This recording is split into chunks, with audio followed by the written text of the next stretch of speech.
नमस्कार. सारस्वतांची मांदी आहे समूहातर्फे कोण बनेल महाराष्ट्राचा उत्तम सारस्वत स्पर्धा क्रमांक 2.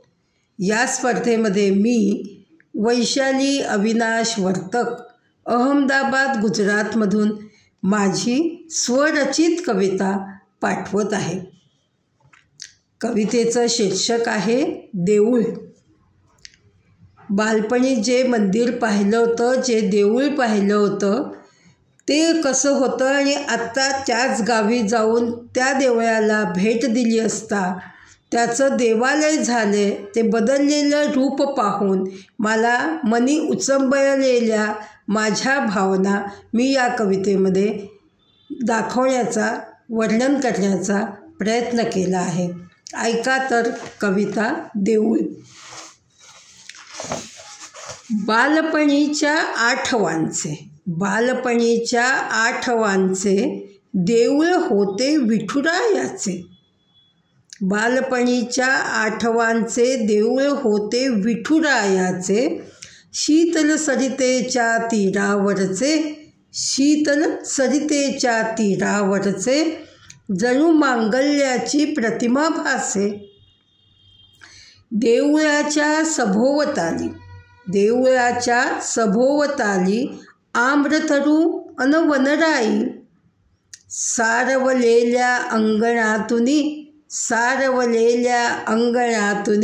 सडा रांगोळी रोजच होई. एकतारीच्या सुरामधुनी विठ्ठल गीते कुणी गाई. भक्तजनांचा थवा भजनातुनी तिन्ही त्रिकाळ रंगून राही. कधी पथिक येऊन तेथे विसावा घेती खांबाशी. तर कोणी मनोगत आपुले सांगे विठोबा रखुमाईशी. पण आज न तेथे उरले जुने देऊळ वा रावळते.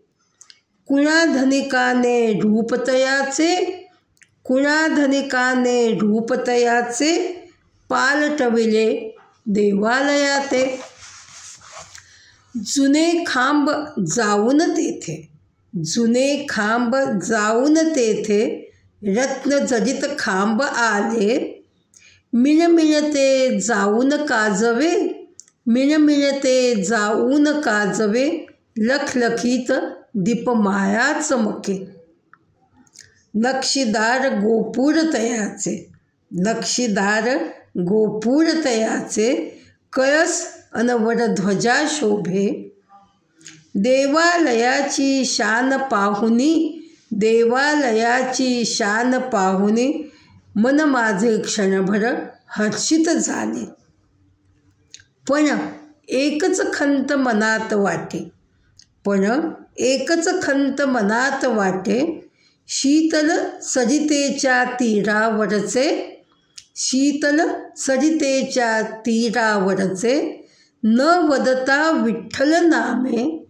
न ते वदता विठ्ठल नामे. प्रचलित झाले धनिक नावे. नमस्कार.